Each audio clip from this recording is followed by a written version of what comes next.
Welcome to episode 103 of the Girl About the Globe podcast. For this episode, I'm going to transport you to the American island of Puerto Rico in the Caribbean. If you ever wanted to go to Puerto Rico, this episode is for you. Stay tuned.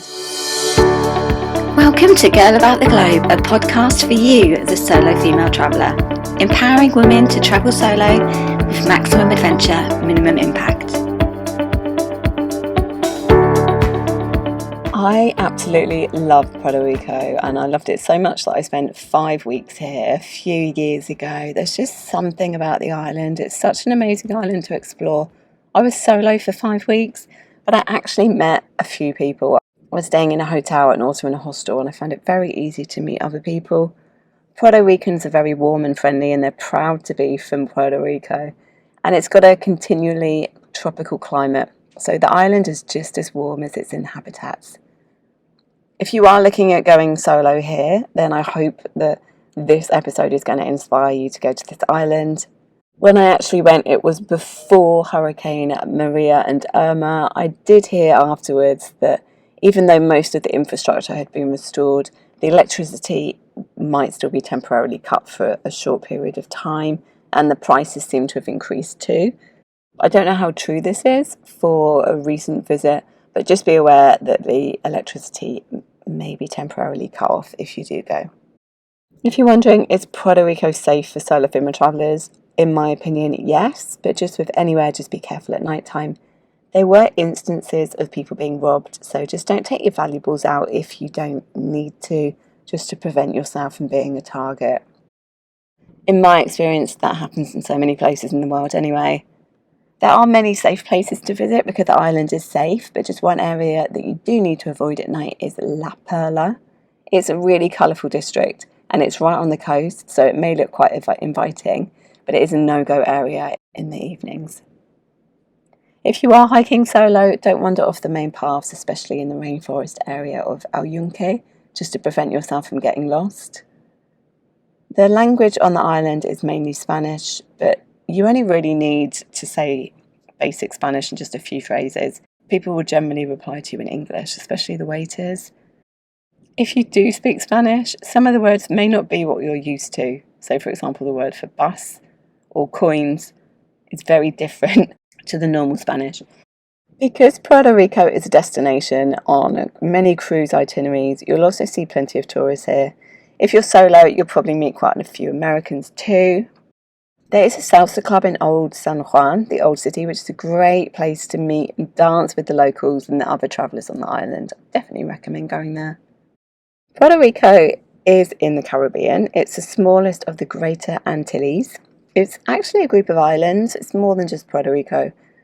And it has 140 islands and islets within its archipelago. The main island is Puerto Rico, which is 100 miles long and 35 miles wide. It has forts, rainforests, 200 miles of white sand beaches.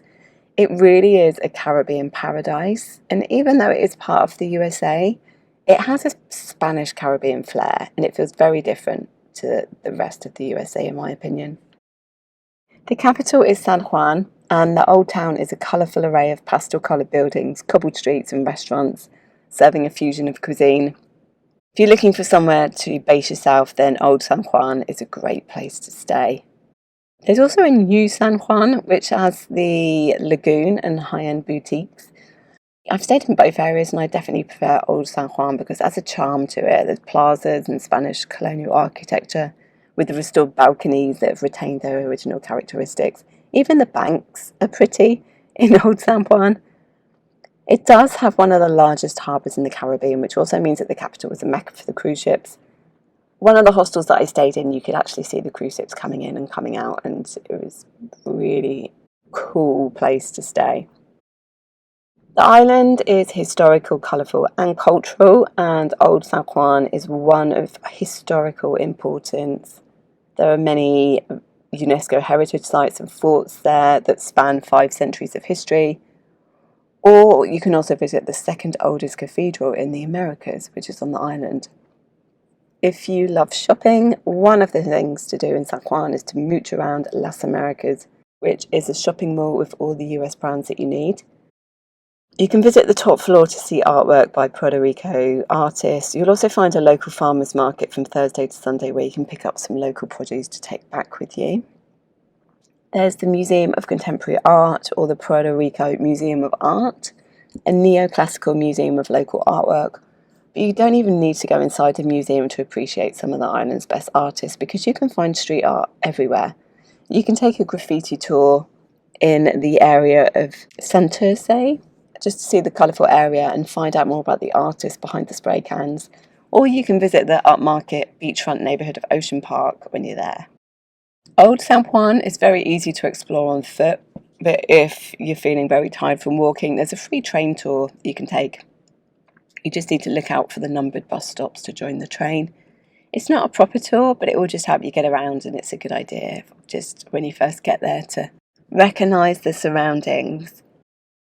Old San Juan was once a walled city, and it's connected to the main island by bridges. There's so much history there and things to see and do. The San Juan National Historic Site is the perfect place to explore the forts in the country's history. Castillo San Felipe de Moro is one of the must-sees in Puerto Rico. It's one of the first military defences in the Americas, and you can learn more on one of the tours. They used to be held for free at 10:30 a.m. and 2:30 p.m. in the afternoon, both in Spanish and English. Make sure to visit Fort San Cristobal, which is one of the best preserved forts in the Americas. It was built to protect the inhabitants, and you can take a tunnel tour and visit the outer battlements, but just make sure you turn up in advance to buy your ticket if you do want to do that. To explore the old town, you can just do it by yourself. You can start from Banco Popular and walk along the promenade until Fort El Moro, past the locals selling homemade crafts, and you can just stop for refreshments along the way. If you like running when you're travelling, then this is the perfect place to do it because you see other people jogging too. Along the promenade, you can do it here. You can also see the city's churches along Calle Sol, and you can also see if you can spot the island's smallest house. If you want to take to the sea instead, then you can take a sailing trip at sunset from the harbour. The catamaran gives you a different view of the island's fortifications, and it's also a good way to meet others if you're by yourself. One thing I do recommend doing here is taking a trip to the Bacardi rum factory. You can take a ferry from Old San Juan, and the factory gives you the chance to see the rum process from fermentation to the bottle, and you can also enjoy a rum cocktail in the tropical breeze before coming back to San Juan. If you love rum, the Caribbean is full of rum. I definitely recommend going to the Bacardi rum factory. Something else to do in Old San Juan is take a visit to La Fortaleza Palace, which is a very unusual blue and white palace, and it's the official residence of the island's governor. The major thing that I love about San Juan is the music. It really does feel like the locals seem to have music flowing through their DNA. And if you're not aware, Puerto Rico has actually produced some of the world's biggest music stars, such as Ricky Martin and Louis Fonsi.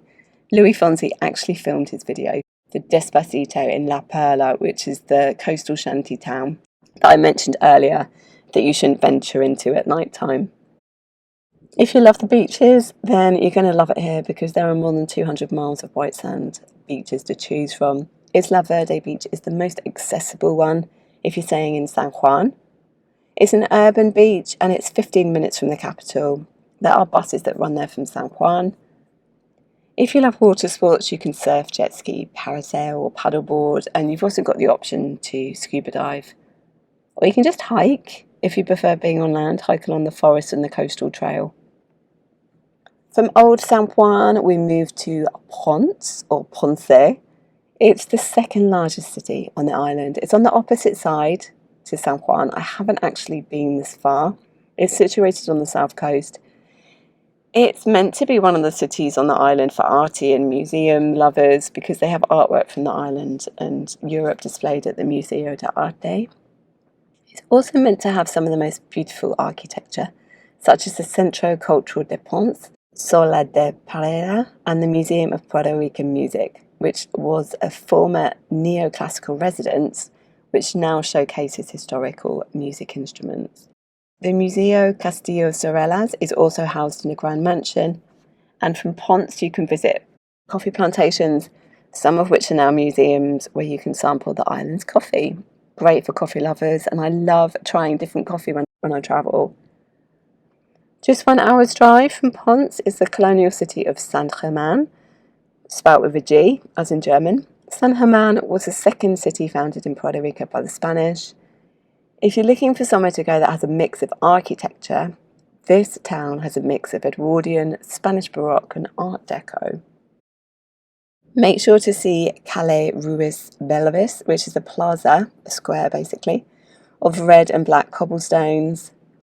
You can also see the town's most impressive church, or Casa Juan Perichi, which is an example of Victorian architecture, but Puerto Rican style. Not many people visit the West. You may just prefer to stay in San Juan, and if you don't have a car, then it can be a bit tricky to get around. But if you do make it to the West Coast and you want to escape the cruise ship travellers, then go to La Paraguera Nature Reserve, which is one of the best destinations in that region. You can dive or snorkel in the reserve, or you can even have a go at sea fishing. This fishing village is an eco destination that not that many travellers visit. There's also an island, it's called Gilligan's Island, and it's a gem on the west coast where you can escape and explore the mangroves. Puerto Rico has an abundance of nature, so it's great for nature lovers. Make sure that you go to the island's very own rainforest called El Yunque National Forest. It's one of the best places to see. There are waterfalls, nature trails, and it's really easy to explore by yourself. Even I didn't get lost here, and my sense of direction is very bad. You just need to follow the others walking along the route, but make sure that you take some food with you here, because when I went a few years ago, there weren't any cafes. That might have changed now. As well as El Yunque National Park, Bosque Estatala de Guanica is a biosphere reserve. It's one of the best preserved in the Caribbean. It's where you can experience a subtropical and dry forest, and you can just hike to your heart's content. You can head north to Cueva Ventana. Cueva means cave. It's a natural limestone formation with breathtaking views, and the cave opens up to a natural window of stunning views, making it one of the most loved spots on the island. For history lovers, you can admire engravings in the stone and petroglyphics that date back to pre-Columbian times. You can also take a guided tour here to learn more about the area whilst you're hiking along. If you love adventure and want to get your heart pumping, one of the things to do here is to fly along the island zip wire at Toro Verde. It used to be the longest zip line in the world. I now think it's in the Emirates where I'm living. The zip lining is just one of the land adventures that you can do on the island. There is a company called Aventuras Tierra Adentro, which covers all the different adventurous activities that you can do. So you can go canyoning, rock climbing, zip lining, caving adventures in the famous Rio Camu cave system at Camui River Cave Park. You can go stargazing, you can drive yourself to the giant telescope at Arecibo, or visit Mona Island for some spectacular stargazing activities as well. So as well as Puerto Rico, you do have its islands, and I did visit 2 of its main islands. There's so much more than just staying on Puerto Rico. Being an archipelago does mean that you can just go and explore. Culebra and Vieques are the main islands, and they're very reachable from Ciba, which is the gateway to the islands. Culebra is the smallest, but it does have some of the best beaches in the world and some of the best beaches in Puerto Rico. Flamenco Beach is stunning, and you can just spend hours there sampling food from local sellers and enjoying the amazing scenery. It's also a mecca for scuba diving thanks to its fantastic visibility and coral reefs. Rosario is a good spot for snorkeling, and Zoni Beach is good for kite surfing. And if you look closely enough, you can see the turtles in the water at Tamarindo. But if it's rocky, you can head to Melenas Beach for the perfect Caribbean sunset. Culebra, even though it's an island, it also has its own smaller island called Celebrita, which means a little Culebra. It's an uninhabited islet, and it's perfect for hiking. You can reach it by boat, so you can hike the nature reserve and just walk to one of the oldest lighthouses in the Caribbean. Celebrita is also a wildlife refuge, so keep your eyes peeled for birds and wild turtles if you do visit. Another uninhabited island here is called Cayo Luipena, which is also one of the nicest cays. As part of the Kaluba National Wildlife Refuge, it has coral reefs to swim or snorkel, and you can kayak there or take a water taxi to get there instead. Vieques is actually the biggest island. It has a very different vibe to Kaluba. The island is mainly a wildlife refuge, and you'll see wild horses just roaming around, which is just amazing. And if you've ever wanted to kayak in one of the world's bioluminescent bays, you have to come here. I've done this and it was mind-blowing. So you can see this natural wonder at Mosquito Bay. If you don't have enough time to stay on Vieques, you can actually do tours from San Juan to the bioluminescent bay here. But if you do stay, hire a jeep to explore the beach caves, the 19th century Spanish fort and the island's museums. They are quite small though. You can visit Esperanza Beach and then walk to Cayo de Tierra, which is connected to Esperanza by sand. You can hike Monte Pirata, kayak through mangroves, or just go sailing at sunset just to really experience the island's vibe. If Vieques is too big of an island for you, then you may want to escape to an even smaller island. There's Cayo Afuera, which is surrounded by coral reefs, and kayaking around it is a great way to spend an afternoon. Puerto Rico does have two other islands nearby. There's Mona Island, which is apparently called the Galapagos of the Caribbean. I haven't personally been there. And Caya de Muertos, known for its turtles, nature reserve and Pelican Beach. You can take the ferry from Ponce to reach there. What I love about the island, especially San Juan, is that there are things to do in the evening. So you can just walk around old San Juan, you can watch live dancing that takes place for free. It used to take place on Friday nights in Plaza Colón and other squares in the town. Just when you're walking around, just listen out for clapping and cheering and then head to the source of that noise to find it. Carolina is also where you'll find the clubs. It is perfectly safe if you want to head to a bar or two alone, or you can just find a traditional Puerto Rican restaurant to while away the hours. They do have the famous Salsa Club, as I mentioned before, and you don't need anyone to go with. You can just turn up, order a drink, hang out at the edge of the bar, and wait for someone to ask you to dance. It's fine going there alone. Dancing salsa is one of the top things to do on the island, and the club is small and intimate with an amazing live band. There's also the cinema. You can go to the cinema, or you can head to Dinky Dock to enjoy some fresh fish and watch people pulling up in their boats. There used to be a poetry cafe in Poets Passage, which took place every Tuesday night from 7 p.m. So you can perform if you want to perform, or you can just go there and just watch other people performing. Other places to visit in Puerto Rico, you've got Cayo Icacos, which you can reach on a day tour from Fallado to see its turquoise waters, or the Salinas de Cabo Rojo, which are stunning salt flats that you can view from a lookout tower. Or you can take one of the guided visits by the knowledgeable staff to learn more about the area. If you enjoy getting spooked, you could take a ghost tour. And the ghost tour searches for the ghost of an actress at an old theatre, or the energy of former prisoners in Morro. If you like spooky stuff, then you could do that at night. Personally, I just love Puerto Rico and I recommend solo travel here, especially if you love music. They have delicious cuisine, which is a fusion, and gorgeous beaches. You don't really need to do a tour here. You can come here by yourself and then just do day tours. The tour company that I mentioned before is great for adventure. They're called Aventuras Tierra Adentro, and they're good for ziplining, caving adventures, canyoning, rock climbing. Or you can just take a tour to the Bacardi rum factory if that's more your vibe. Get Your Guide also offers you some top-rated excursions and top activities here. You can do catamaran tours, take the nature walk in El Yunque National Rainforest, or you can do the kayaking on the bioluminescent bay. I recommend that. It's just such an amazing experience to go out at night time kayaking with a group of people, and then suddenly you just see the ocean just light up. It's just fascinating. It's very hard to capture on camera, so it's one of those kind of once in a lifetime experiences that you have to be there for. If you're wondering where to stay, Puerto Rico does have accommodation for all kinds of budgets. You find everything from colourful hostels to all-inclusive resorts. You can stay in a swanky restaurant such as Palmas de Mar, where you can choose half-board options or just opt for a cute guest house along the coast. If you want to experience rural life, there are some country inns in some of the island's most beautiful nature and historic spots. There's also Airbnb as well.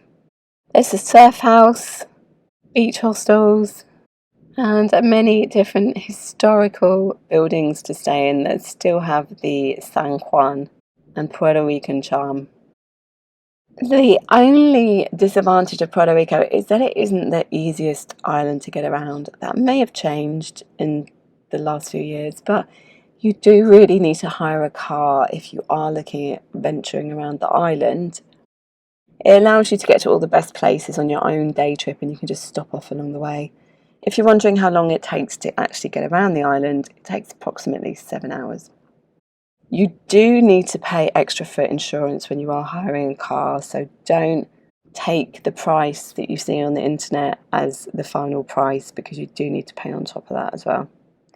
If you are planning on visiting Vieques or Culebra, you may need to rent another car on the islands, or you can just rent a golf cart instead, which I did, and it was such a cool way of getting around the island. There is also Uber in Puerto Rico. There are buses, but it's very difficult to get around on public transport. There are shared shuttles on Culebra, so you can get from the ferry terminal to Flamenco Beach, for example. Vieques has taxis, but they don't go everywhere, so you may have to walk or hire a scooter or car to reach certain places. The gateway to the island is called Siba. It used to be Fajado, and the ferries leave from there, and they take 45 minutes to Culebra and 30 minutes to Vieques on the passenger ferries. They don't necessarily come back the same day, so plan to stay overnight. Make sure to book your tickets at the ticket windows. You can also fly. I did this between both islands.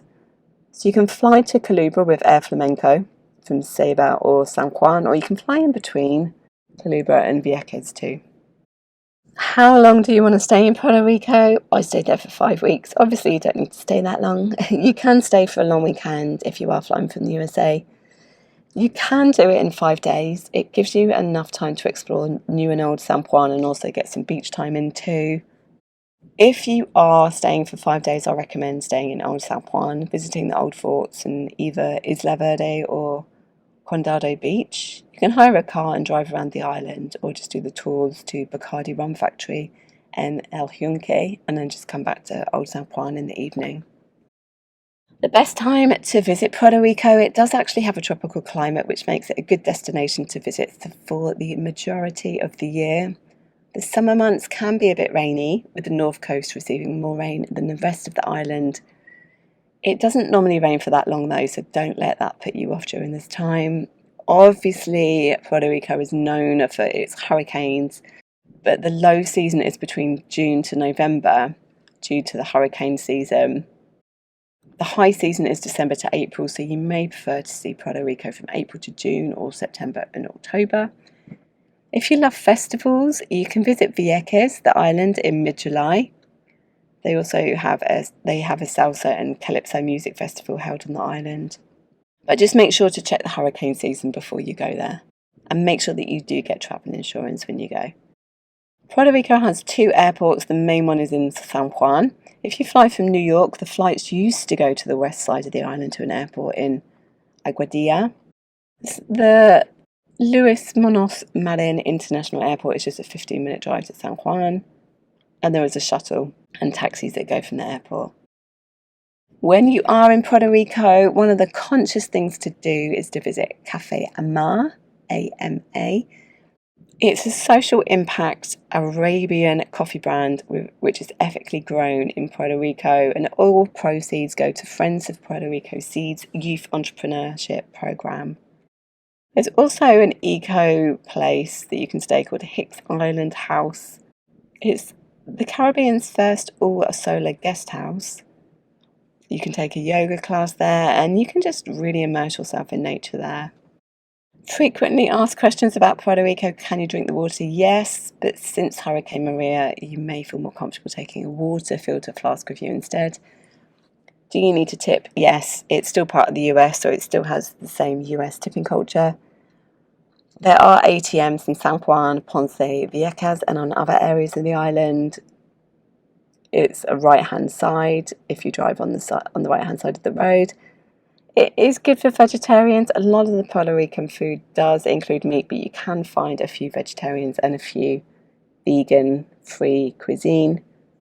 And because it is part of the US, you do obviously need an ESTA visa that you would need. So make sure that you have a look for your visa, and you may need to apply for it a few weeks before you go. I hope that I've inspired you to go to Puerto Rico. As I mentioned before, I honestly love it. I'd give it 5 out of 5 for solo female travellers. It's just such an amazing island with such a great vibe. I'd love to go back sometime. And if I have inspired you to go there, then there is a solo travel guide to Puerto Rico on the Girl About the Globe blog. You may also want to join our Facebook community if you have any questions or need any tips or advice about solo travelling here or anywhere else in the world. And our Facebook group is Girls About the Globe. And I'll be back next week with a brand new episode of the Girl About the Globe podcast to inspire you to solo travel even more. Thanks for listening to our Girl About the Globe podcast, making solo travel easier for you. Find everything that you need for your solo travels at girlabouttheglobe.com, and don't forget to subscribe so you don't miss an episode.